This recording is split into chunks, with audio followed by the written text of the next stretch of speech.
guys, welcome back to What in the World. I'm your show host, Raisa Ganji. In today's video, I will be presenting a presentation on climate change. I would be giving a presentation to a group of high school kids on the importance of climate conferences, climate financing, and the role youth play in such platforms. Good morning.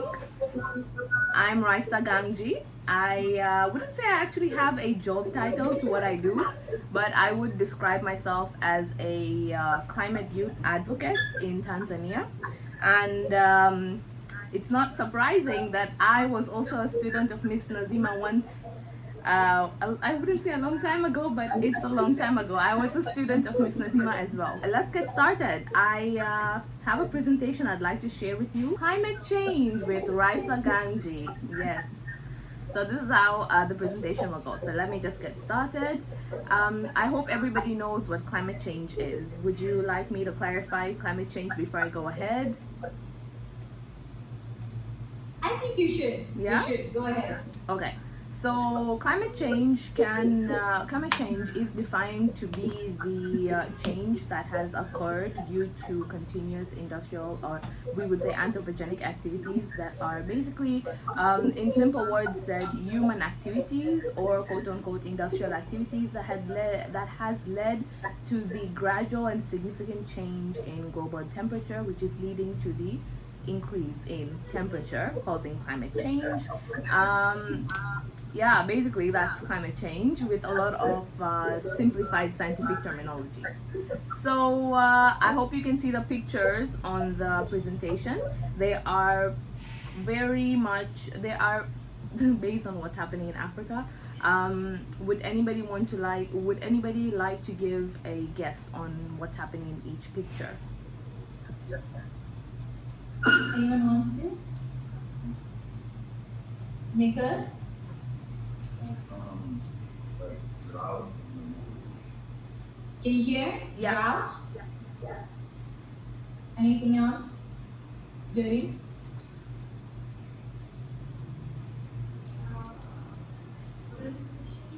Water pollution? Philip? Sorry? Air pollution? Yes. So I'd like for everybody to actually draw their attention to the middle picture, especially because what I would be talking about today with you is largely to do with what's happening in Africa and other countries in the global south, which is basically called climate migration. There are climate migrants, which are basically people who are displaced from their hometowns or their houses because it is inhabitable due to climate change. So let's move on. So what are we going to be talking about today? Today we will be discussing climate conferences. I hope everybody knows that just a few days ago the COP29 conference was concluded, which is a 2-week conference dealing with climate negotiations. Then we have climate financing, which was one of the themes of this year's climate conference, the COP29, and finally youth roles. Okay, so climate conferences. What are the importance of climate conferences? So before I move ahead and say what climate conferences are, climate conferences in general are platforms where people meet to discuss ideas and collaborate on several things. Climate conferences, otherwise known as the Conference of the Parties, are the highest decision-making body on issues relating to climate change. This year we had the COP29, which is a conference organized by the UNFCCC. It stands for the United Nations Framework Convention on Climate Change, which was held in the city of Baku, Azerbaijan this year, where government officials, non-governmental representatives, company executives, youth leaders, and students attended to participate in several side programs and side events, as well as the main event where the climate negotiations happen, which unfortunately only a few people are allowed to participate in and attend it, where the climate negotiations occur. So what is the importance of climate conferences in a global sphere? So, climate conferences are used to measure the progress and to negotiate multilateral responses to climate change. Last year's COP28 last year's COP28 launched a climate index, which was which is basically allows, it's called a global stock take, which basically countries have to report how many activities they've done in combating climate change. So another importance is especially how climate change is rapidly continuing to change the world. It's very rapid. Countries that are facing the largest consequence are the global south. That means countries that are developing, low economically developed, low to middle economically developed. So basically, most of Africa and Asia. So this is excluding Eurasia. So this is a very big issue, and most of the consequences that our countries are facing, the global south is facing, is due to the global west, respectfully so. So this is where this year's theme of climate financing comes in. So climate financing, as obvious as the term is, financing for climate issues, this is the finance that is required to prevent the world from crossing the 2-degree increase in global temperature before the end of this century, which is before 2100. Okay. However, we do have a goal that by 2030, as ironically so we arrive the 1.5-degree temperature mark, we want to keep levels below the 1.5-degree increase, which was 1.2 last year, but it seems to keep increasing every year because countries can't really keep up to their promises. But hopefully so by 2030 we're down to levels to which were in the 1990s, which is funny because in the 1990s was when the UN actually recognized climate change as a scientifically occurring phenomenon. So this year at COP29 conference, developing countries aim to reach a climate finance deal of hold your chairs or grab onto something, because this is a shocking amount, yeah. But it is a very appropriate amount, a climate finance deal of about $1.2 trillion to help combat the impacts of climate change that the global south has experienced this past year and the past 5 years, which have been drastic. However, sadly, so the final amount that was agreed upon was $300 billion instead of $1.2 trillion, which is all the money that would be given to all these countries in the global south for combating the impacts of climate change. Now, however large the number seems, it's very, very small to what is required. So many countries and NGOs, yeah, they agree that this amount was an insultingly low amount to the damage that climate change has caused to their country, and will continue to cause their country because of how rapid climate change is. And some people even walked out midway in negotiations because they couldn't bear the atrocious decrease of the financing that was requested. One of the country was Nigeria, so big ups to them, Nigeria, for walking out of the meeting. Yeah, so a lot of developing countries were anticipating the finance goals to be met, which was expectant $1.2 trillion. And this will significantly put a mark on how countries reach their global stocktake, which was, as I mentioned, launched last year's COP28 in the UAE. So I'd like to go back to this climate conference. Yeah, I wrote down there. I'm gonna give you hot gossip. Okay, I personally, so I find this like extremely scandalous, but I don't know how you grade 11s would take it. I don't know I don't know what's hitting your age, but let me just tell you a hot gossip of this conference was that there were more than 1,200 lobbyists. Lobbyists from oil companies compared to how many delegates and representatives were there. What does that mean? Basically, people from Shell or Puma and oil corporations uh, that are responsible for about 50% of the climate change issues that are occurring today, they were there to not only observe what's happening and be part of the negotiations, but they were taking people aside, especially government officials from Azerbaijan, and making oil deals with them during this meeting, which is quite, it goes against the whole purpose of the whole meeting. Yeah, so if you have time, do read up on how the president of this whole meeting in Azerbaijan, who's like a minister in Azerbaijan for energies and oil, how he was through investigative journalism, he was outed. Finally, the role of youth and youth voices. Now, it's Grace, sorry, I just wanted to ask you something. Is that you mentioned that Nigeria walked out of that conversation. Can Yeah. you give us an example of what other countries from Africa took part COP29? And So- what is your take on the percentage of African representation on this COP29 conference in comparison to other delegates?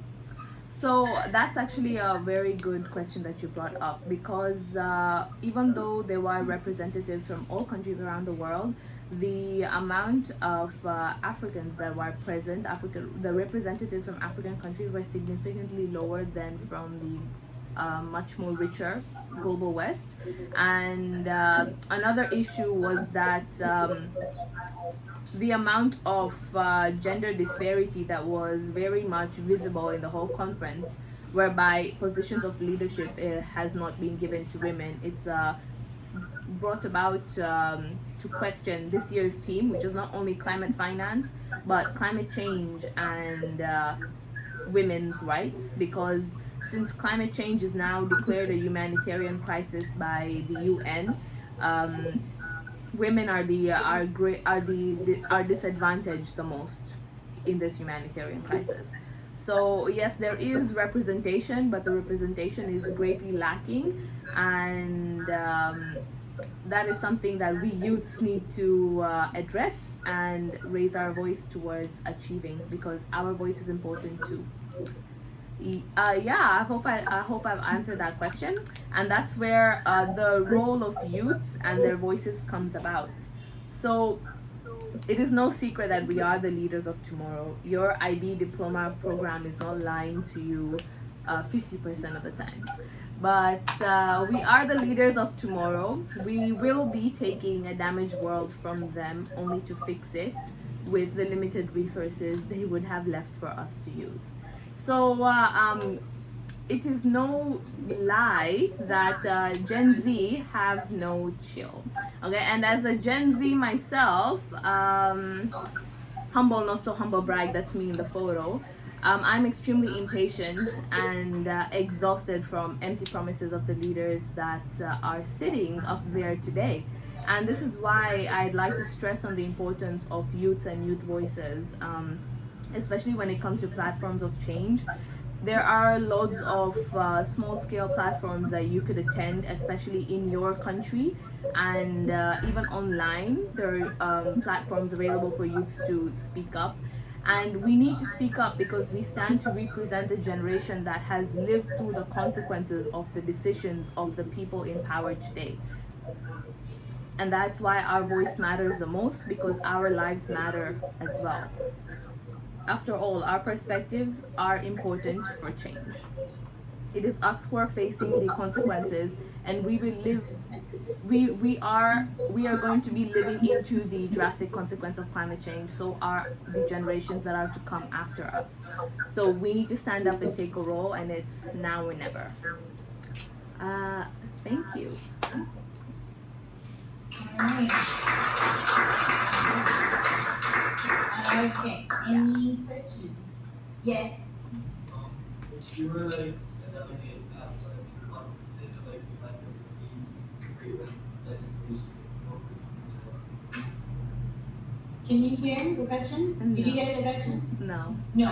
it's a bit louder. Because I think the laptop is not. Let me just maybe increase the volume. Yeah.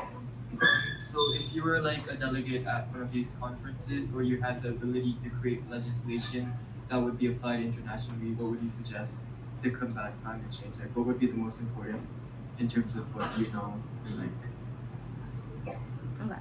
So I was lucky enough to attend a pre-COP meeting 2 weeks ago in the city that I'm based in, which is Dar es Salaam in Tanzania.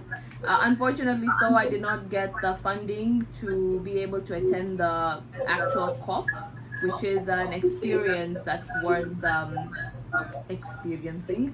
I did not mention the beginning, but along with being a youth advocate, I have a bachelor's degree in chemistry, and I'm currently pursuing a law degree. And so I really look forward to going into climate policy and especially legislation in an international scale. And to answer your question, what I would push on to, if it comes to legislation, had I been or would I be given the chance to actually be present in international conferences or such environments where legislation is discussed, I would really push towards climate financing, because climate financing is an approach that is the most sensible, because these reformations towards the way we do things today is not going to be possible without money, especially for global south, who continuously take grants and continue, no, and not even grants, but continuously take aid and loans, for which has left them in enormous debt that they would not be able to get out of that for the next 100 to 200 years. So climate financing is the way to go, but along with that, clean energy, which it is expensive. That's why we need the money, but clean energy is definitely next. Yeah, I hope that answered your question. Anybody else who has anything else? Any questions? No. All right. I wanted to ask a question. There are these corporations. I think one of the countries, Canada, is funding the Aga Khan Foundation for their efforts in blue economy in Zanzibar. Yeah. What is your thought on that? Do you think that this will work? This won't work? So there was a news report that about $5 trillion has been invested in Zanzibar for tourism activities that is not very much favorable to the climate. I was invited to give a panel talk, I think 2 months ago, regarding tourism and climate change, where the tourism is a large contributor to the climate issues as well. But in terms of blue economy is quite large. If I hope everybody knows what blue economy is. Yes. Yes, we'll be talking about that in a few weeks. Okay. So should I go ahead and give a small description, definition? No, it's okay. No? No, it's Okay. fine. So there's a lot of investment in blue economy, especially in I forgot the word for it, animal sanctuaries, where they're trying to preserve the coral reef and the turtles and the natural mangroves that are around the island and around the whole area. Yes. So you think it will work? Blue economy, as promising as it sounds, nothing's gonna work if people who are sitting on these chairs if they don't do something about it. So in theory, everything is blissful, but how far would the implementation go? That's what we actually have to stress on. All right. Okay. Thank you so much, Raisa. We appreciate your time, and best of luck on this journey of international law. Yeah, thank you. And thank you so much. I just have one more thing to say. I create content, not surprising, but I create content on climate change. So I'm taking this chance to tell you guys, go subscribe to my YouTube channel, okay? And if you want to connect on LinkedIn, you guys, Gen Z of today are very much on LinkedIn. It's basically like the new Instagram. So if you're on LinkedIn, do go and connect with me or follow me. And yeah, all the best in your educational journey. All right. Thank you. All All right, right. Bye bye. bye.